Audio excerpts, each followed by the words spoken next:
ಈ ಚುನಾವಣೆ ನಾವು ಯಾರು ಕೂಡ ನಿರೀಕ್ಷೆ ಮಾಡಿರಲಿಲ್ಲ.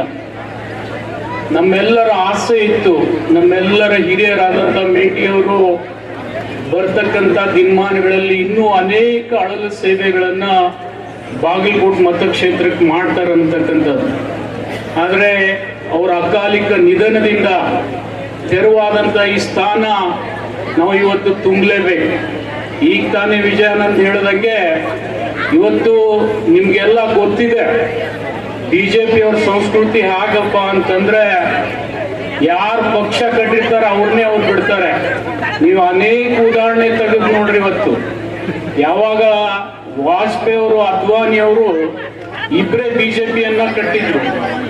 ಆದ್ರೆ ದುರ್ದೈವಶ ಬಿಜೆಪಿ ಅಧಿಕಾರಕ್ಕೆ ಬಂದ ಮೇಲೆ ಯಾರನ್ನಾದ್ರೂ ದೂರ ಇಟ್ಟಿದ್ರೆ ಅದು ಮೊದಲ ಅದ್ವಾನಿ ಅವರು ಅನ್ನೋದು ನೀವು ಯಾರು ಕೂಡ ಮರಿಬಾರ್ದು. ಇವತ್ತು ಅದೇ ತರ ಇಲ್ಲಿ ನಿಮ್ಗೆ ಗೊತ್ತಿದೆ, ಕರ್ನಾಟಕದಲ್ಲಿ ಒಂದು ಉದಾಹರಣೆ ಇತ್ತು. ಅನಂತ್ ಕುಮಾರ್ ಹೆಗಡೆ ಒಬ್ರು MP ಬಿಜೆಪಿಯನ್ನ ನಿರಂತರವಾಗಿ ಕಟ್ಟಿರ್ತಕ್ಕಂಥ ವ್ಯಕ್ತಿ. 2018ರಲ್ಲಿ ಅವರ ಅಕಾಲಿಕ ಮರಣ ಆದ್ರೆ ಅವ್ರ ಮನೆತನಕ್ಕೂ ದೂರಿಟ್ರು.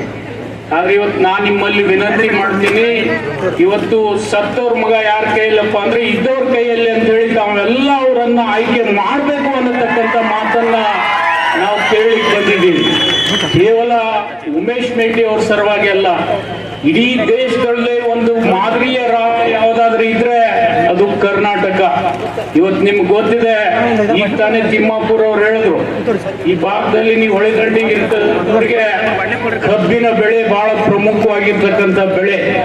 ಈ ರಾಜ್ಯದಲ್ಲಿ ಬಿಜೆಪಿ ಅನೇಕ ಬಾರಿ ಗೆದ್ದು ಅಧಿಕಾರವನ್ನ ನಡೆಸಿದೆ. ಆದ್ರೆ ಕಬ್ಬಿನ ಬೆಳೆಗಾರರ ನೋವನ್ನ ಕೇಳಿರ್ತಕ್ಕಂಥ ಏಕೈಕ ಮುಖ್ಯಮಂತ್ರಿ ಯಾರಾದ್ರೂ ಇದ್ರೆ ಅದು ಸನ್ಮಾನ್ಯ ಸಿದ್ದರಾಮಯ್ಯನವರು ಅಂತೇಳಿ ಬಹಳ ಹೆಮ್ಮೆಯಿಂದ ಹೇಳ್ಬೇಕಾಗ್ತದೆ. ಒಂದಲ್ಲ ಎರಡಲ್ಲ ಅನೇಕ ಬಾರಿ ಯಾವಾಗ ಕಬ್ಬಿನ ಬೆಲೆ ಬೀಳ್ತದೆ ಆ ಸಂದರ್ಭದಲ್ಲಿ ಕರ್ನಾಟಕ ಸರ್ಕಾರ ನೆರವಿಗೆ ಬಂದಿದೆ.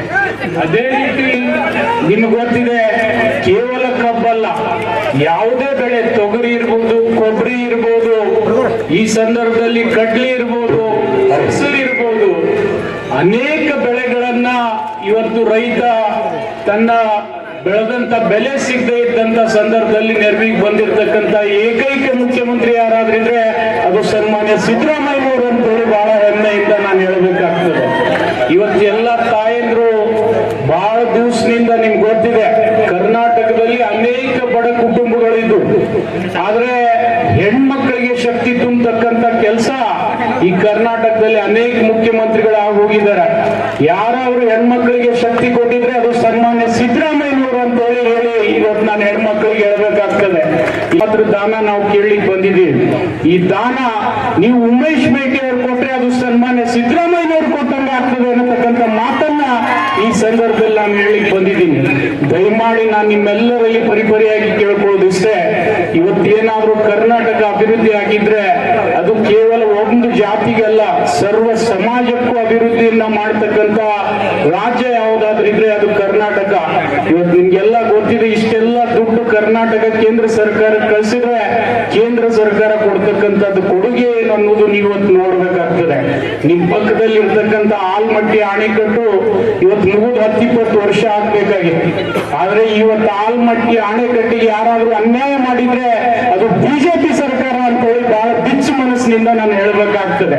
ಇವತ್ತು ನಿಮ್ಗೆಲ್ಲ ಗೊತ್ತಿದೆ, ನೀವು ಕಳ್ಕೊಡ್ತಕ್ಕಂಥ ಭೂಮಿಗೆ ಒಂದು ಯೋಗ್ಯ ಬೆಲೆ ಕೊಡ್ತಕ್ಕಂಥ ಶಕ್ತಿ ಈ ಪುಣ್ಯಾತ್ಮರಿಗೆ ಇರಲಿಲ್ಲ. ಬಿಜೆಪಿ ಅವರಿಗೆ 2-3 ಬಾರಿ ಅಧಿಕಾರಕ್ಕೆ ಬಂದ್ರು, ಆದ್ರೆ ಇವತ್ತು ಒಣ ಬೇಸಾಯದ ಭೂಮಿಗೆ 30 ಲಕ್ಷ ರೂಪಾಯಿ ಕೊಡ್ತಕ್ಕಂಥ ಶಕ್ತಿ ತುಂಬಿರ್ತಕ್ಕಂಥ ಏಕೈಕ ನಾಯಕ ಯಾರಾದ್ರಿದ್ರೆ ಅದು ಸನ್ಮಾನ್ಯ ಸಿದ್ದರಾಮಯ್ಯನವರು ಅಂತ ಹೇಳಿ ನಾನು ಹೇಳಬೇಕಾಗ್ತದೆ. ನೀರಾವರಿ ಭೂಮಿಗೆ 40 ಲಕ್ಷ ರೂಪಾಯಿ ಇವತ್ತು ಹಣ ಕೊಡ್ತಕ್ಕಂಥ ನಿರ್ಣಯ ಮಾಡಿದ್ದಾರೆ. ನಾವು ಈ ಭಾಗದ ವಿಶೇಷವಾಗಿ ಬಾಗಲಕೋಟೆ ಸುತ್ತಮುತ್ತ ಇರ್ತಕ್ಕಂಥ ರೈತರಲ್ಲಿ ವಿನಂತಿ ಮಾಡೋದಿಷ್ಟೇ, ಆಲ್ಮಟ್ಟಿ ಅಣೆಕಟ್ಟು ಲಘು ಆಗ್ಬೇಕಾಗಿದ್ರೆ ನೀವು ಉಮೇಶ್ ಮೇಟಿ ಅವ್ರಿಗೆ ಓಟ್ ಕೊಡ್ಬೇಕಂತಕ್ಕಂಥ ಬೇಡಿಕೆಯನ್ನ ನಾನು ನಿಮ್ ಮುಂದೆ ಇಡ್ತಾ ಇದ್ದೀನಿ. ಜೊತೆಗೆ ನಿಮ್ಗೆ ಹೇಳ್ಬೇಕಪ್ಪ ಅಂದ್ರೆ ಬಿಜೆಪಿ ಅಭ್ಯರ್ಥಿ ಬಗ್ಗೆ ನಾವು ಬೈಲಿಕ್ಕೆ ಬಂದಿಲ್ಲ, ಆದ್ರೆ ಈಗ ತಾನೇ ಬಹಳ ಮಂದಿ ಹೇಳಿದ್ರು, ಉಮೇಶ್ ಅವರು ನನ್ಕಿಂತಲೂ ನಿಮ್ಗಿಂತಲೂ ಸಣ್ಣವರು, ನೀವು ಕರೆದ್ರೆ ಬರ್ತಕ್ಕಂಥವ್ರು. ಇನ್ನೊಂದು ಬಿಜೆಪಿ ಅಭ್ಯರ್ಥಿ ಅಂತೂ ನಿಮ್ ಕೈಯಲ್ಲಿ ಸಿಗುದಿಲ್ಲ, ನೀವು ಸಿಕ್ಕರು ಕೂಡ ಅವ್ರು ಮಾತಾಡ್ಸೋದಿಲ್ಲ ಅಂತ ದುರ್ಸ್ಥಿತಿ ನಿಮ್ಗೆ ಗೊತ್ತಿದೆ. ಅವ್ರ ಪಕ್ಷದವರೇ ಹೇಳ್ತಾರೆ, ನಾನು ಹೇಳೋದಿಲ್ಲ. ಈ ಸಂದರ್ಭದಲ್ಲಿ ನಿಮ್ಮಲ್ಲಿ ಇಷ್ಟೇ ವಿನಂತಿ ಮಾಡ್ಕೊಳ್ತೀವಿ, ಮೇಟಿ ಅವ್ರನ್ನ ಆಯ್ಕೆ ಮಾಡಿದ್ರೆ ದಿವಂಗತ ಎಚ್.ವೈ. ಮೇಟಿ ಅವರಿಗೆ ಆಯ್ಕೆ ಮಾಡ್ದಂಗೆ ಆಗ್ತದೆ ಅನ್ನತಕ್ಕಂಥ ಮಾತನ್ನ ನಿಮ್ಮೆಲ್ಲರಲ್ಲಿ ನಾನು ವಿನಂತಿ ಮಾಡಿಕೊಂಡು ನಾಳೆ ನಡೀತಕ್ಕಂಥ ಚುನಾವಣೆಯಲ್ಲಿ ತಮ್ಮ ಮತದ ಸತ್ಪಾತ್ರದಾನ ಹಸ್ತದ ಗುರುತಿಗೆ ಮಾಡಿ ಮೇಟಿ ಅವರ ಆತ್ಮಕ್ಕೆ ಶಾಂತಿ ಅಂತ ತರಬೇಕಂತ ಹೇಳಿ ತಮ್ಮಲ್ಲಿ ಕೇಳ್ಕೊಂಡು ನನ್ನ 4 ಮಾತುಗಳನ್ನು ಮುಗಿಸ್ತಾ ಇದ್ದೀನಿ. ಜೈ ಹಿಂದ್, ಜೈ ಕರ್ನಾಟಕ.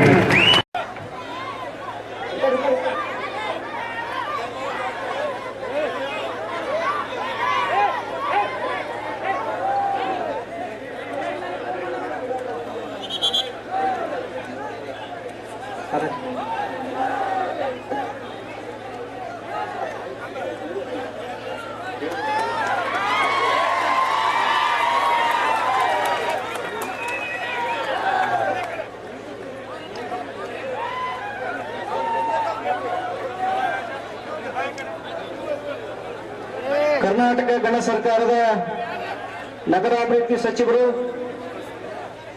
ಯುವಕರು ಆಗಿರ್ತಕ್ಕಂಥ ಬೈರತಿ ಸುರೇಶ್ ಸಾಹೇಬರಿಗೆ ಗ್ರಾಮದ ಹಿರಿಯರು ಹಾಗೂ ಯುವಕರಿಂದ ಸನ್ಮಾನ.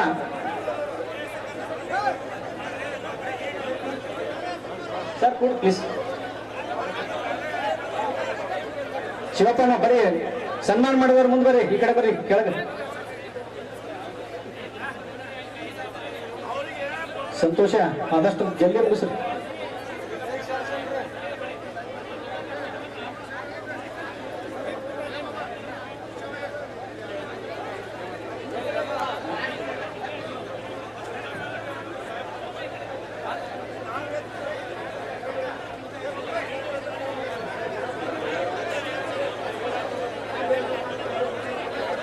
ವಿಧಾನ ಪರಿಷತ್ತಿನ ಸದಸ್ಯರು ಹಿರಿಯರಾಗಿರ್ತಕ್ಕಂಥ ನಜೀರ್ ಅಹಮದ್ ಸಾಹೇಬ್ರನ್ನ ಈ ಕಾರ್ಯಕ್ರಮಕ್ಕೆ ತುಂಬು ಹೃದಯದ ಸ್ವಾಗತವನ್ನ ಕೋರ್ತಾ ಇದ್ದೇವೆ. ಅವರ ಜೊತೆ ಆಗಮಿಸಿರುವ ವಸಂತ್ ಕೆಪಿಸಿಸಿ ಕಾರ್ಯಾಧ್ಯಕ್ಷರು, ಇವರನ್ನ ಸಹ ನಮ್ಮ ಗ್ರಾಮಗಳ ಪರವಾಗಿ ತುಂಬು ಹೃದಯದ ಸ್ವಾಗತವನ್ನ ಕೋರ್ತಾ ಇದ್ದೇವೆ. ಹಾಗೂ ಇದೀಗ ತಾನೇ ಆಗಮಿಸಿರ್ತಕ್ಕಂಥ ಶಿವಾನಂದ್ ಪಾಟೀಲ್ ಸಾಹೇಬರು, ಅವರನ್ನ ಸಹ ತುಂಬು ಹೃದಯದಿಂದ ಸ್ವಾಗತವನ್ನ ಕೋರ್ತಾ ಇದ್ದೇವೆ. ಹಾಗೂ ನಮ್ಮ ಜಿಲ್ಲೆಯ ಉಸ್ತುವಾರಿ ಸಚಿವರು, ಅಬಕಾರಿ ಸಚಿವರಾಗಿರ್ತಕ್ಕಂಥ ತಿಮ್ಮಾಪುರ್ ಸಾಹೇಬರನ್ನ ಸಹ ತುಂಬ ಹೃದಯ ಸ್ವಾಗತವನ್ನ ಕೋರ್ತಾ ಇದ್ದೇವೆ. ಆನಂದ್ ನ್ಯಾಮಗೌಡರು ಸಹ ಸ್ವಾಗತವನ್ನ ಕೋರ್ತಾ ಇದ್ದೇವೆ. ಹಾಗೂ ವೇದಿಕೆ ಮೇಲಿರ್ತಕ್ಕಂಥ ಸುತ್ತಗುಂಡ ಚಿಕ್ಕಮೇಗೇರಿ ಗ್ರಾಮ ಪಂಚಾಯಿತಿಗಳ ಕಾಂಗ್ರೆಸ್ ಪಕ್ಷದ ಪ್ರಚಾರ ಸಭೆಗೆ ಈ ರಾಜ್ಯದ ನಾಡಿನ ದೊರೆ ಅಣ್ಣ ರಾಮಯ್ಯ, ಅಕ್ಷರ ರಾಮಯ್ಯ, ಭಾಗ್ಯಗಳ ರಾಮಯ್ಯ, ಗ್ಯಾರಂಟಿಗಳ ರಾಮಯ್ಯ, ನಮ್ಮೆಲ್ಲರ ರಾಜ್ಯದ ನಾಯಕರಾಗಿರ್ತಕ್ಕಂಥ, ರಾಜ್ಯದ ಮುಖ್ಯಮಂತ್ರಿಗಳಾಗಿರ್ತಕ್ಕಂಥ ಸಿದ್ದರಾಮಯ್ಯ ಸಾಹೇಬರನ್ನ ನಮ್ಮ 2 ಗ್ರಾಮ ಪಂಚಾಯಿತಿಗಳ ಪರವಾಗಿ ತುಂಬ ಹೃದಯದ ಸ್ವಾಗತವನ್ನು